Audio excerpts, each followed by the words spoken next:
Hi viewers, welcome back to our channel.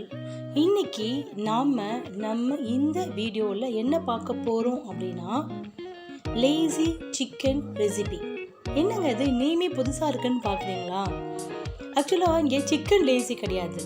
நாம் ஈஸியாக செஞ்சு முடிக்கிற ஒரு குவிக் அண்ட் டேஸ்டி ரெசிபிக்கு தான் இப்படி ஒரு பேர் வச்சுருக்கேன். சிக்கன் வேகிறதுக்கு ஒரு 15 to 20 மினிட்ஸ் தாங்க ஆகும். ஆனால் அதுக்கான நம்ம ப்ரிப்பரேஷன் செய்வோம்ல, அதுதான் கொஞ்சம் லேட் ப்ராசஸ். நம்ம ஆனியன் வதக்கிறது, டொமேட்டோஸ் வதக்கிறது, அப்புறம் ஸ்பைசஸ் வதக்கிறது, அரைக்கிறது. ஸோ இந்த லாங் ப்ராசஸ் மாதிரி இது இருக்கும். ஆனால் இந்த லேசி சிக்கன் ரெசிப்பியை நீங்கள் ட்ரை பண்ணி பார்த்தீங்கன்னா கண்டிப்பாக குவிக் ரெசிப்பியாகவும் இருக்கும். அதே சமயத்தில் very very very very tasty ரெசிபிங்க. ரொம்ப சூப்பராக இருக்கும். ஒரு சிக்கன், இந்த சிக்கனை வந்து நீங்கள் சாம்பார், ரசம், லெமன் ரைஸ் எது கூட வச்சாலும் நீங்கள் அதை கரெக்டான ஆப்டான சைட் டிஷ்ஷாக இருக்கும். மட்டும் இல்லாமல் நீங்கள் தோசை, இட்லி இது கூட நீங்கள் வச்சு சாப்பிட்லாம். இப்போது இதுக்கான ரெசிப்பியை பார்க்கலாமா? இதுக்கு 2 ஆனியன், ஒரு தக்காளி, ஒரு 2 பட்டை, 4 கிராம்பு, கொஞ்சோண்டு இஞ்சி, கொஞ்சோண்டு பூண்டு, கருவேப்பிலை இதை எடுத்துக்கணும். இது கூட நம்ம என்ன சேர்த்துக்கலாம்னா, மிளகு ஜீரகத்தை லைட்டாக ஃப்ரை பண்ணி நம்ம எடுத்து வச்சுக்கலாம். இது எல்லாத்தையுமே என்ன பண்ணணும், நீங்கள் வதக்கவே தேவையில்லை, அப்படியே ஒன்றா போட்டுருங்க. ஒன்றா ஒரு மிக்ஸி எடுத்து அந்த மிக்ஸிக்குள்ளே வெங்காயம், தக்காளி, காஞ்ச மிளகா, சோம்பு, பூண்டு எல்லாத்தையும் ஒன்றா போட்டுருங்க. போட்டு எல்லாத்தையும் மிக்சியில் போட்டு அரைச்சிங்கன்னா அந்த மாதிரி ஒரு ஃபைன் பேஸ்ட்டாக இருக்கும்.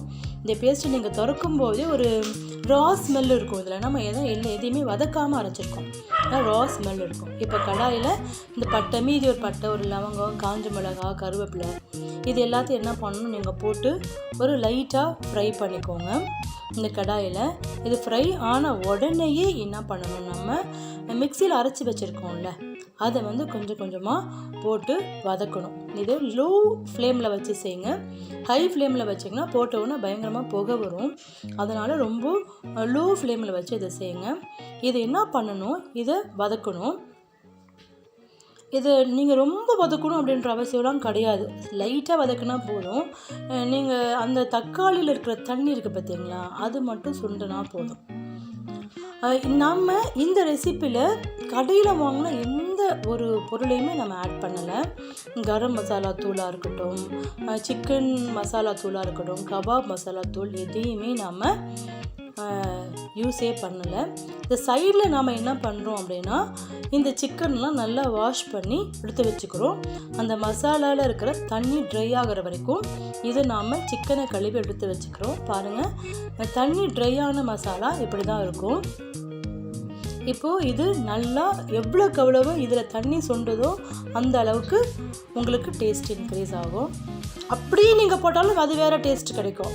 இந்த மாதிரி இதாவது சிக்கன் வந்து ஒரே வெரைட்டியாக தான் செய்யணும்னு அவசியம் இல்லை, நம்மளுடைய இமேஜினேஷன் பொறுத்து தான்.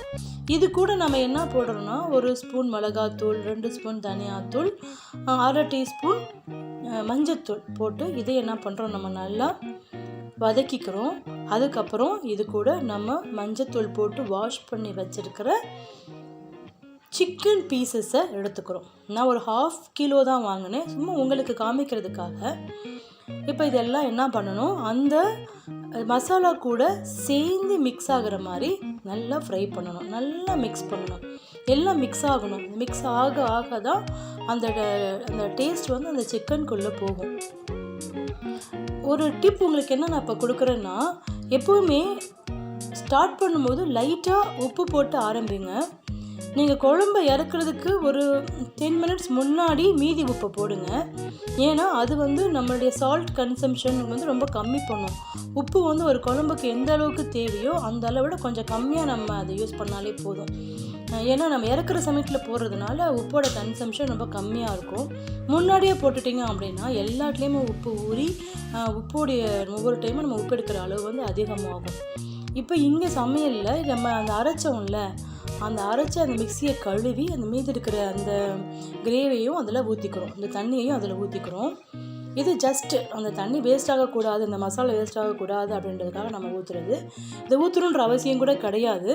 நீங்கள் லைட்ஸு சிம்மில் வச்சு நீங்கள் மூடி வச்சிட்டிங்கன்னா சிக்கனே தண்ணி விடும், அதுலேயே வெந்துடும். இப்போ ஊற்றி என்ன பண்ணுறோம், நல்லா எல்லாத்தையும் ஃபுல்லாக மிக்ஸ் பண்ணுறோம். மசாலா அரைச்ச தண்ணியை ஊற்றி மிக்ஸ் பண்ணுறோம்.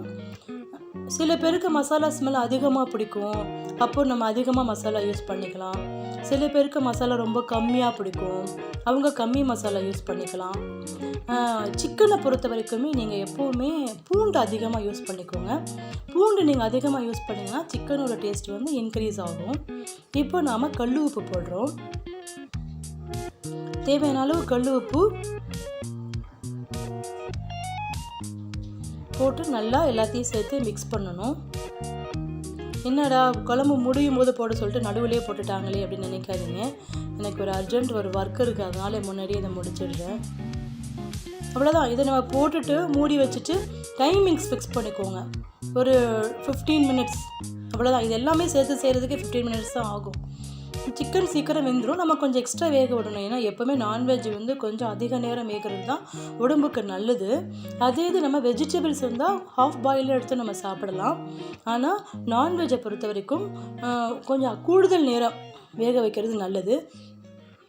இப்போ நாம் என்ன பண்ணுறோன்னா மிளகு ஜீரகம் ரெண்டையும் வறுத்து பொடி பண்ணி எப்போவுமே என்கிட்ட இருக்கும். அதை வந்து இப்போ ஒரு 1/4 ஸ்பூன் இப்போ சேர்த்துருக்கேன். திருப்பியும் தண்ணிலாம் சுண்டி இறக்கும்போது திருப்பி ஒரு ஸ்பூன் போடுவேன். எப்போவுமே நான்வெஜ்ஜில் மிளகு, சீரகம், இஞ்சி, பூண்டு இந்த 4மே சேர்க்கணும். மட்டனை பொறுத்த வரைக்கும் நீங்கள் இஞ்சி ஜாஸ்தியாக சேர்க்கணும். இப்போது நல்லா கொதி வரும்போது ஒரு பிளேட் வச்சு மூடிடணும். ஒரு 15 மினிட்ஸில் ரெடி ஆகிடுச்சு லேசி சிக்கன். ஒயிட் ரைஸ் கூட இந்த சிக்கன் கிரேவியை போட்டு நல்லா சுட்ட பிசைஞ்சு சாப்பிட்டு பாருங்கள், சூப்பராக இருக்கும். நிறையா பேர் வந்துட்டாங்க, நம்ம இமீடியட்டாக சாப்பாடு செஞ்சு கொடுக்கணும் அப்படின்னு நினைக்கிற இந்த சமயத்தில் இந்த சிக்கன் ரெசிபி கண்டிப்பாக உங்களுக்கு கை கொடுக்கும். ட்ரை பண்ண பாருங்கள். தேங்க்ஸ் ஃபார் வாட்சிங். சப்ஸ்கிரைப் பண்ணுங்கள், லைக் பண்ணுங்கள், ஷேர் பண்ணுங்கள், கமெண்ட் பண்ணுங்கள். தேங்க்யூ.